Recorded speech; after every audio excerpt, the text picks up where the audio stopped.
Young का द्विकझिरी प्रयोग। तो यंग है ना, Young's double slit, Young's double slit experiment.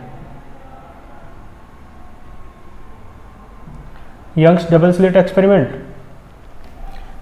यानी यंग का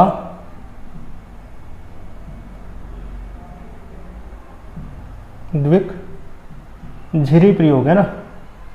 ठीक है, तो अब सबको थोड़ा बहुत रिमाइंड हो गया होगा। तो यंग का डबल स्लिट एक्सपेरिमेंट हमें पढ़ना है और इसमें आपको पता है क्या होता है। देखो ध्यान दो, इसका डायग्राम है ना, ये स्लिट होती है, आपको याद हो, जिसे हिंदी में झिरी कहते हैं। इस स्लिट का नाम मान लो एस है और यहाँ से लाइट सोर्स है ना, लाइट सोर्स रखा रहता है।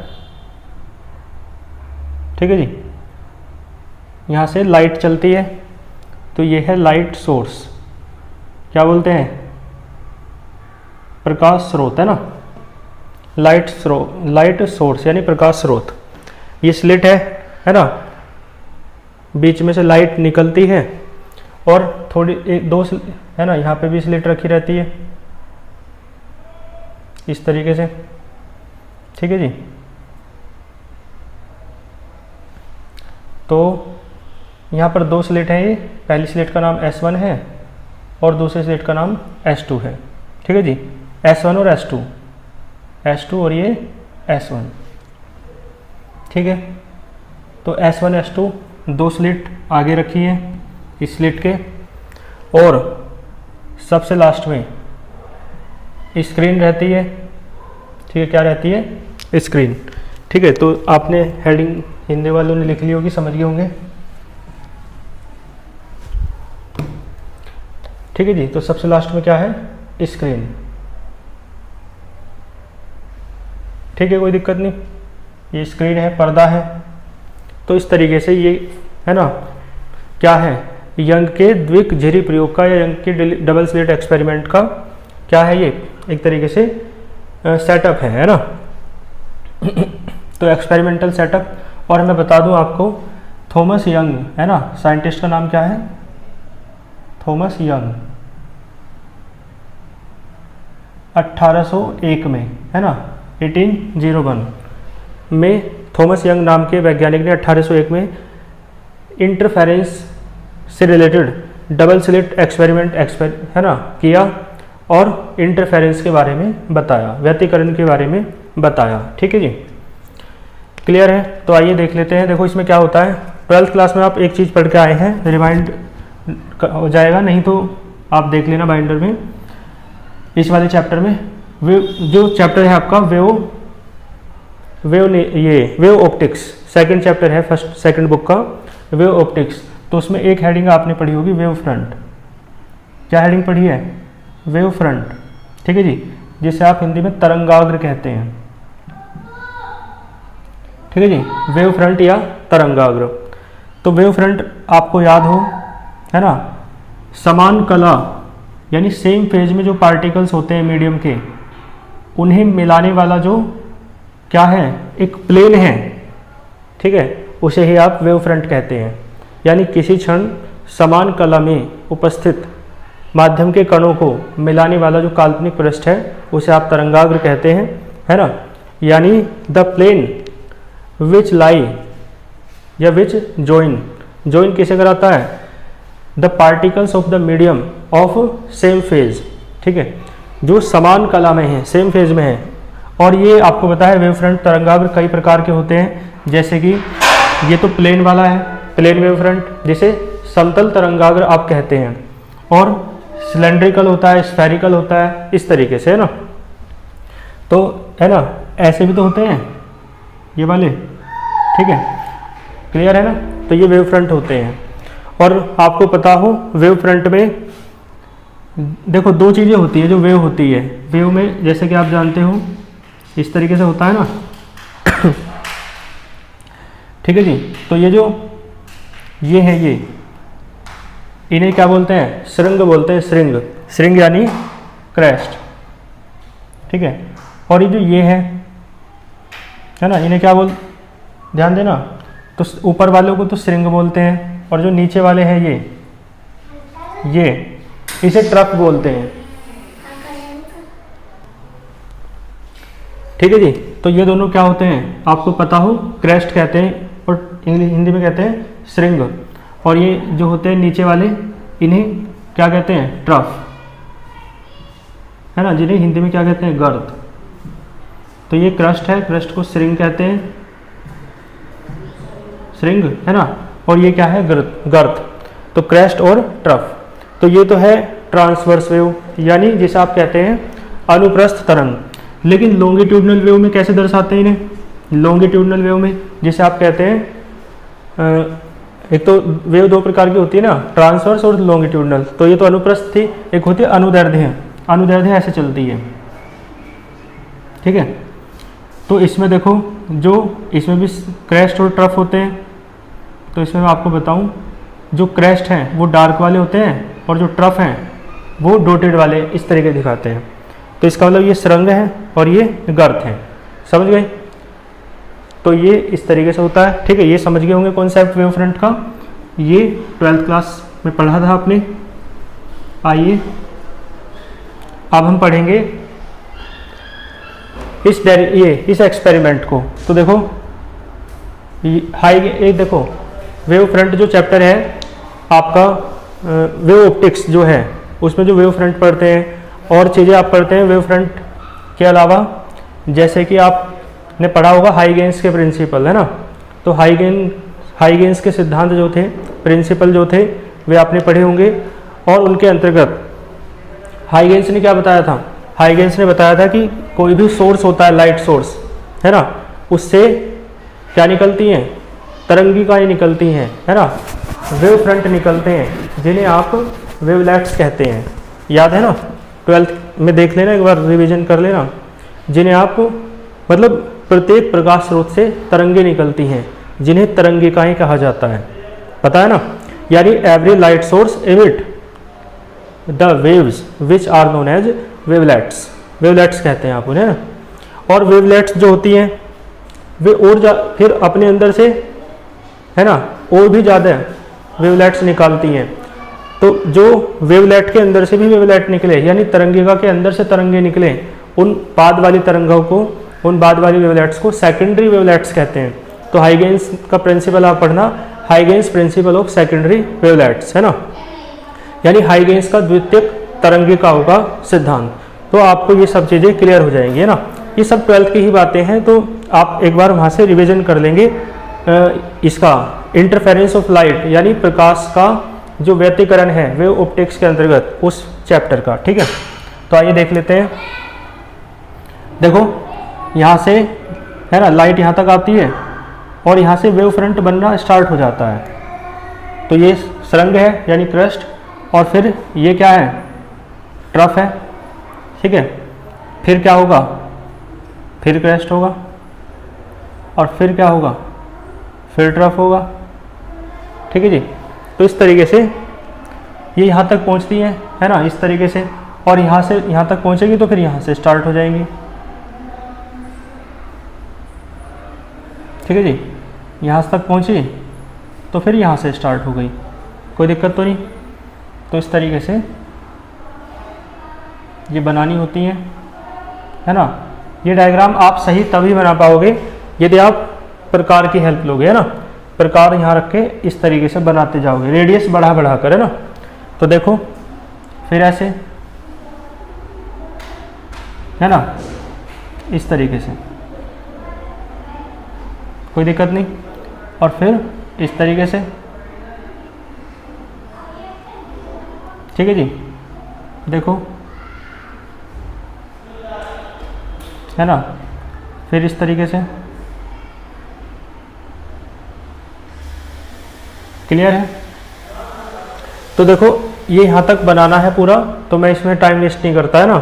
आपको एक चीज़ बता देता हूँ, बस आप खुद बनाना इसे, बाकी, है ना, नोट्स में आपको मिल जाएगा डायग्राम, बाकी बुक में भी देख सकते हैं। तो ये आपको किस तरीके से करते जाना है, बढ़ाते जाना है, एक बार डॉटेड एक बार सॉलिड, है ना। अगले की रेडियस बढ़ाओ थोड़ी सी, इतनी डॉटेड बनाना है, फिर उससे अगला सॉलिड बनाना है ना, डार्क मतलब तो इस तरीके से ये यहाँ तक बना देना है ना, ठीक है। यहाँ तक बनाने पे फिर आपको पता है क्या करना है, आपको इस तरीके से पॉइंट्स मिलेंगे। देखो मैं आपको बता दूं, जहाँ पर दो सेम सेम वाले काटेंगे, ठीक है। देखो सेम सेम वाले काटने का क्या मतलब है, चाहे डार्क मतलब ये डार्क वाले काटें चाहे डॉटेड वाले काटें, तो सेम सेम वाले काटने का क्या मतलब है, यानी दोनों सेम फेज के हैं, समान कला के हैं, ये दोनों भी सेम फेज के हैं, समान कला के हैं, और जब सेम फेज के मिलेंगे तो ब्राइटनेस मैक्सिमम हो जाएगी, इंटेंसिटी लाइट की मैक्सिमम हो जाएगी। तो यहाँ पर क्या बनती है, ब्राइट फ्रिंज। क्या बनती है, ब्राइट फ्रिंज, है ना, जिसे आप कहते हैं दीप्त फ्रिंज, ठीक है जी। ब्राइट फ्रिंज बनती है जब सेम सेम वाले मिलते हैं, ठीक है। और देखो जब विपरीत मिलेंगे, है ना, देखो इस तरीके से एक डार्क वाला एक डॉटेड वाला, या एक डॉटेड वाला और एक डार्क वाला कैसे मिल जाए ना, तो यहाँ पर बनती है, देखो ब्राइट फ्रिंज है ना, तो ब्राइट फ्रिंज को आप ऐसे दिखाना, इस तरीके से ना, ब्राइट है और यहाँ पे ऐसे दिखाना, ये कौन सी है, डार्क, ठीक है। तो ये फ्रिंज कैसी हैं, डार्क फ्रिंज। कैसी फ्रिंज है ये, डार्क, जिन्हें आप कहते हैं अदीप्त फ्रिंज, जिन्हें आप क्या कहते हैं, अदीप्त फ्रिंज, ठीक है। तो इस डायग्राम में आपको ये काम करना है खुद। क्या करेंगे, जहाँ पर सेम सेम वाले काटेंगे वहाँ पर इस तरीके से गोला कर देंगे तो ब्राइट फ्रिंज बनेगी, और जहाँ डिफरेंट वाले काटेंगे वहाँ पर डॉट बना देंगे बड़ा सा, है ना, यानी डार्क फ्रिंज बनेगी, ठीक है। तो इस तरीके से पर्दे पर अल्टरनेट क्रम में बनेंगी, यानी एक बार कैसे बनी, मान लो, ठीक है, मुझे नहीं पता क्या आएगा बना करके, पहले कौन सी आएगी, ऊपर मतलब ब्राइट आएगी डार्क आएगी, लेकिन आप एक होता है अल्टरनेट ऑर्डर में आएंगी। अल्टरनेट ऑर्डर यानी एक बार ब्राइट फिर डार्क, फिर ब्राइट फिर डार्क। तो मान लो ये ब्राइट आई तो अगली कैसी आएगी, डार्क। ये मान लो ये डार्क है तो ये अगली ब्राइट, फिर ये डार्क, इस तरीके से, समझ गए ना। तो पर्दे पर आपको पूरा एक पैटर्न मिलता है, एक पूरा क्रम मिलता है, कैसा, bright dark bright dark bright dark, इस तरीके की फ्रिंजेस यानी बैंड्स। फ्रिंज क्या होता है मैंने बताया था, फ्रिंज यानी बैंड्स, पट्टियाँ मिलेंगी आपको लाइट की। कुछ पट्टियाँ तो ऐसी मिलेंगी जो चमकदार हैं, जिन्हें आप ब्राइट फ्रिंज कहते हैं। कुछ पट्टियाँ, कुछ बैंड्स आपको ऐसे मिलेंगे जो बिल्कुल डार्क हैं, अंधेरा है जहाँ पर बिल्कुल, है ना, तो उन बैंड्स को आप, उन फ्रिंजेस को आप डार्क फ्रिंजेस कहते हैं। क्लियर है। तो इस तरीके से आप कर लेंगे। और एक बताओ, जहाँ ब्राइट फ्रिंज है वहाँ पर ब्राइट क्यों है, क्योंकि सेम फेज में थे दोनों वेव, है ना, समान कला में थी दोनों तरंगे, तो उनकी इंटेंसिटी जुड़ गई, इंटेंसिटी जुड़ गई, है ना, दोनों वेव की। तो क्या हुआ, इंटेंसिटी बढ़ गई, तो ब्राइट फ्रिंज, इंटेंसिटी मैक्सिमम हो गई तो फ्रिंज कैसी बनेगी, ब्राइट बनेगी। और जब इंटेंसिटी आपस में क्या होगी, एक, है ना, कैंसिल हो जाएगी, एक की मतलब उनका फेज कैसा है, फेज कैसा है, अपोजिट, तो इंटेंसिटी आपस में कैंसिल हो जाएगी, ठीक है। तो इस कारण से वहाँ पर इंटेंसिटी लाइट की जीरो हो जाएगी। जीरो मतलब कोई प्रकाश है ही नहीं, वहाँ कोई लाइट है ही नहीं, तो वहाँ डार्क फ्रिंज बनेगी, यानी वहाँ कोई भी प्रकाश, कोई भी व्यवस्था नहीं होगी। तो देखो इस लॉ में, इंटरफेरेंस ऑफ लाइट में कंजर्वेशन ऑफ एनर्जी के लॉ का भी पालन होता है। कैसे कि भाई वैसे तो पूरे पर्दे पर, पूरी स्क्रीन पर लाइट की इंटेंसिटी जितनी है उतनी ही रहेगी, लेकिन मैंने बताया था रीडिस्ट्रीब्यूशन किसका है, बल्कि रीडिस्ट्रीब्यूशन भी कैसा है लाइट इंटेंसिटी का, मैंने बताया था नॉन यूनिफॉर्म, असमान है वितरण है। असमान वितरण का क्या मतलब, भाई यहाँ सब जगह सेम होती है लाइट, लेकिन इन हिस्सों की लाइट जो है ना वो यहाँ इन में चली गई, इन हिस्सों की लाइट कहाँ चली गई, इनमें। तो कुछ जो फ्रिंज थी ब्राइट, मतलब कुछ जो सब जगह ब्राइट था कल, तो वे क्या हो गई, कुछ ज़्यादा ब्राइट हो गई, और जहाँ से लाइट गई वे तो और भी ज़्यादा ना के ही बराबर हो गई, डार्क हो गई वे। तो इसका मतलब है, लेकिन टोटल एनर्जी, टोटल इंटेंसिटी कैसी है, सेम है ना, लेकिन जो डार्क वाली की इंटेंसिटी थी, डार्क फ्रिंज के पास जो होनी चाहिए थी, वो कहाँ चली गई, ब्राइट के पास। ठीक है, समझ गए। तो ये यंग का डबल स्लिट एक्सपेरिमेंट मैंने आपको पढ़ाया। ठीक है, आप इसे इस तरीके से बनाते चलेंगे। इस तरीके से मैं रफली अब बना के थोड़ा सा दिखा दूँ, वैसे तो ज़्यादा है ना टाइम लगेगा। इस तरीके से आप बनाना, ठीक है जी। फिर डॉटेड और फिर हाँ ये फिर डॉटेड है, ठीक है जी, फिर सॉलिड, ठीक है जी, और यहाँ देखो फिर डॉटेड, इस तरीके से बना लोगे। तो ऐसे ये काटेंगी, क्लियर है। और काटते हुए आपको यहाँ से मिलाना है, यहाँ से, ठीक है जी। तो जैसे कि आप देख सकते हैं अलग अलग जो काट रही है वहाँ पर क्या बना देना है, जैसे इतने में ही देखो अलग अलग जो काट रही हैं, देखो ये अलग अलग है, यहाँ डार्क बनेगी है ना, ठीक है जी। देखो यहाँ भी ये है ना, ये वाला है ना, ये वाला डॉटेड है और ये सॉलिड है, कैसा बन रहा है, डार्क है ना, क्लियर है। तो इस तरीके से आपको निशान लगाना है, जहाँ डिफरेंट वाले हैं वहाँ डार्क का, और जहाँ सेम वाले हैं वहाँ ब्राइट का। देखो ब्राइट भी दिखाता हूँ आपको, ठीक है। देखो यहाँ देखो ये दोनों कैसे हैं, हाँ ये यहाँ दोनों कैसे हैं सेम, तो ब्राइट का लगाओ। ये दोनों कैसे हैं सेम, ब्राइट का लगाओ, है ना, गोला सा कर दे रहा है। ये दोनों कैसे हैं सेम, ब्राइट का लगाओ, है ना, यहाँ देखो ब्राइट का। तो इस तरीके से है ना, ये तो हमने स्केल से रेडियस बराबर नहीं ले रखी। आपको एक काम करना है कि जितनी जब रेडियस बढ़ाओ ना तो हर बार रेडियस सेम बढ़ाना, जैसे आप जितने भी बढ़ा रहे हो प्रकार में तो सेम बढ़ाना। तो सेम बढ़ाओगे ना तो पता क्या होगा, जैसे ये ऊपर नीचे आ रहे हैं ना तो ये फिर ये सीधे में आएंगे, ये वाला भी यहीं आएगा और फिर पता क्या होगा ऐसे सामने मिलेगी। तो इस तरीके से आपका पैटर्न बनेगा और पैटर्न में बिल्कुल bright dark bright dark bright dark इस तरीके से बनती चली जाएगी। क्लियर है, कर लोगे, डायग्राम बना लेना इसका, ठीक है। मैंने पूरा आपको समझा दिया है। और ये स्क्रीन है ना, ये दो स्लिट हैं S1 S2 और ये वेव फ्रंट्स हैं, है ना, वेव फ्रंट जिन्हें आप तरंगाग्र कहते हैं। मैंने कहा आपको थोड़ा सा 12th का भी देख लेना भैया ना, तभी अच्छे से समझ में आएगा ये एक्सपेरिमेंट, क्योंकि वेव फ्रंट वगैरह तो आपको 12th से ही क्लियर होगा। बाकी मैंने अपनी तरफ से है ना अपना काम तो कर ही दिया है कि वेव फ्रंट क्या होता है सब बता दिया है, लेकिन और भी अच्छा तब समझ में आएगा यदि आप एक बार देख लेंगे, ठीक है। ये लाइट सोर्स है ना, प्रकाश स्रोत है, ठीक है, कोई दिक्कत नहीं, ठीक है जी। तो बाकी देखो इसमें आपको पता तो है ही क्या क्या हो रहा है। तो इसकी जो लैंग्वेज है थोड़ी डायग्राम के बारे में वो आपको PDF नोट्स में लिखी हुई मिल जाएगी। तो एक है ना बिल्कुल इजी लैंग्वेज में लिख दूंगा तो आपको पढ़ते ही समझ में आ जाएगा, है ना। बाकी देख सकते हो आप क्या हो रहा है भाई, प्रकाश स्रोत लाइट सोर्स से लाइट चलती है, स्लिट S पर गिरती है, इस स्लिट का नाम क्या है S, ठीक है। और फिर कहाँ गिरती है, फिर गिरती है आपकी स्लिट S1 S2 पर, और स्लिट S1 S2 से वेव फ्रंट निकलने स्टार्ट हो जाते हैं। वेव फ्रंट निकलते हैं और आपको फिर यही बताना है कि जहाँ पर दो सेम फेज वाले है ना वेव फ्रंट आपस में इंटरसेक्ट करते हैं वहाँ पर ब्राइट फ्रिंज बनती है। जहाँ पर दो डिफरेंट वेव फ्रंट वाले मतलब डिफरेंट फेज वाले वेव फ्रंट इंटरसेक्ट करते हैं वहाँ पर डार्क फ्रिंज बनती है। क्लियर है। तो इस तरीके से पर्दे पर यानी स्क्रीन पर bright fringe dark fringe bright fringe dark fringe इस तरीके का अल्टरनेट ऑर्डर बन जाता है, जिसे आप क्या कहते हैं, इस पैटर्न को ही आप क्या कहते हैं, इंटरफेरेंस पैटर्न कहते हैं।